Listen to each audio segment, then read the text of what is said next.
Well, hello. And well, hello again. This is Rochelle and Henri. and we're doing a little collab today in Isaiah 46 verse 4. I've got the awesome privilege of having my friend teach me how to do some wood grain and roses. Did I just say crane? Wood grain. Yeah. Wood grain and roses. And so she let me play with her paints, which is deco art. Yeah, from Americana. From Americana, okay. And it's a very matte, like acrylic paint, right? Yeah. And so it has a bit of texture, so it's easy to write on, and it just has a very nice effect. So wood grain we do in strokes. Yes. So basically you need a flat brush and you need some shades of brown or yellow or white. It just depends on the type of grain that you want.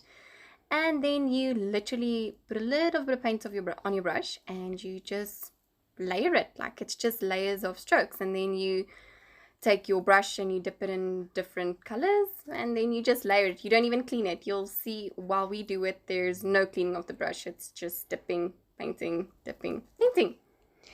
So what I kind of learned is that I push down too hard on my brush, so and I make too short strokes. So if you do longer strokes and a lighter wrist, it was better. So we masked the area off with washi tape. Use cheap washi tape that you take the stickiness off on your pants. And then it gives you a nice crisp edge. Yeah, so then you basically frame the surface that you wanted to paint. So when you do your detail, you have a nice little focused area of artwork. I like that. Yeah, okay. So then we just added our little planks. Yeah. Stripes, I don't know, like our little wood planks. And then I used a black Faber-Castell Pit Artist pen, this S-nib, and then just went over it with a brown brush pen from Faber-Castell. And then just blended a bit so that it softened. And so my colors were a bit more toned down, I think. They didn't have the sharpness. And so I just used the brush pen and not the S-nib. Yeah. And then afterwards we just added some little bit more detail to create like those little buttons in the wood. What are those? Wood knots? Wood knots, yeah. I think they're called wood knots. I don't know. we'll The thingies in the wood. Those thingies. Those imperfections in the wood. So I think we didn't say this, but I'm the one learning on the right and Andre's here on the left. So she's got like all the technique all done and dusted. I think the thing that I did when I tried your technique first, when I kind of winged it, is I mixed the colors in my palette, where I see you decant it in separate ones and then pick it up different with the brush. Yeah, so you want to have like a bunch of colors, but they shouldn't mix, so that you have that contrast basically in your artworks. Okay, that makes sense. So with the brush, so now we're doing the roses. So with the roses, basically it's a circle, and then you take like with the dark color, and then you take a lighter color and you create like a little spiral swivel in the center. And then you add the brush strokes by just adding more of the lighter color to your brush. And the petals, you add the petals, and then you just paint the petals by adding more of your lighter color. And let me just say that if I can do it, trust me, so can you. This is painting roses like for dummies. It's so easy. And so much fun. And it's something you can't see on the camera necessarily, but it has this beautiful texture to it, and I love it. The verse we chose was Isaiah 46:4. And in this, I think this is the CSB version. It says CSV, Christian Standard Bible. I think that one. It says, "I've made you and I will carry you. I will bear you and rescue you." Yeah. So then after we decided on our verse, we then just continued painting roses for a while, and then we're gonna add some leaves. Yeah, there I started adding the leaves. So again, this is all brush strokes. So the nice thing about painting in your Bible is you don't have to like overpaint it. You can use one brush. I normally use 1 to 2 brushes, and then just playing around with the colors that I have. So the roses we did with round brush. The round brush, like a nice number 6, 8 or 10, those are good brushes to have.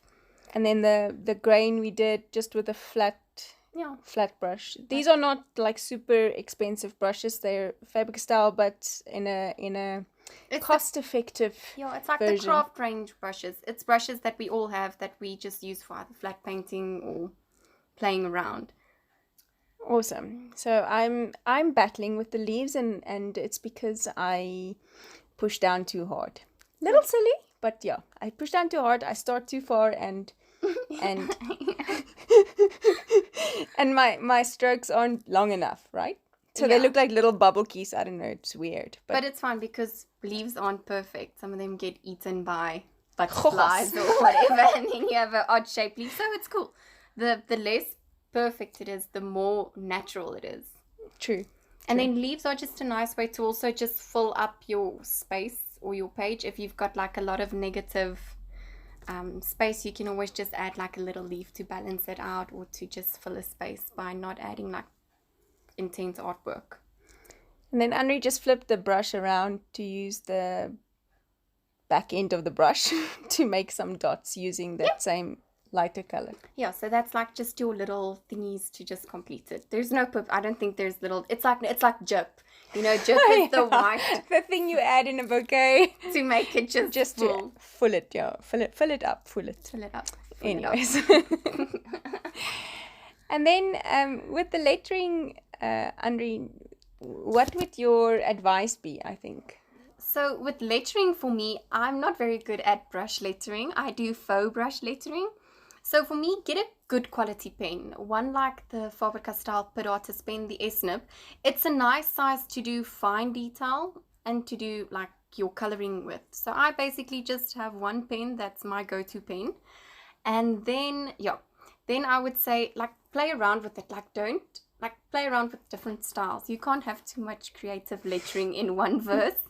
But also look at your combinations. Like if you do a bulky, like a normal print, like a big, like, what's with letters in English? Capital letters. Capital letters. If you do capital letters, like do cursive beneath it. Yeah, okay. And then frame some words just to give it something extra. That would be my advice. I also learned something from you. Before we started lettering, you kind of circled two of the words in the verse itself to highlight. Yeah, I like to think of the words that I want to do like completely stand out. Yeah, and I would look at something that stands out in the verse. For instance, I made you. I will carry you. So the words that stand out was I made and carry, and that would be the words that I would like to focus on. So those will automatically be completely slightly different. Bigger and more focused than the rest of my lettering. Yeah.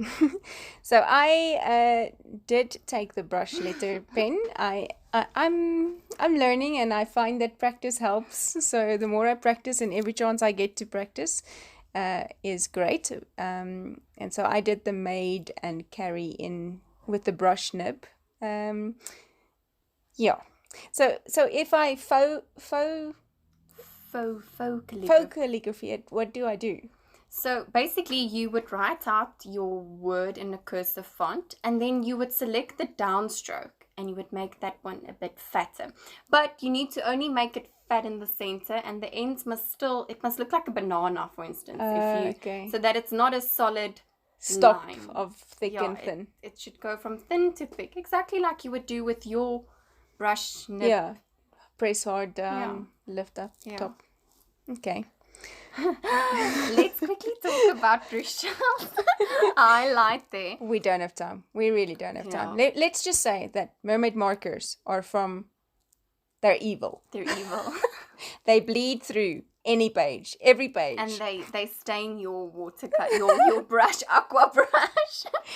So thanks for joining us. There's one more collab. Be sure to watch it. Okay. Bye-bye. Bye.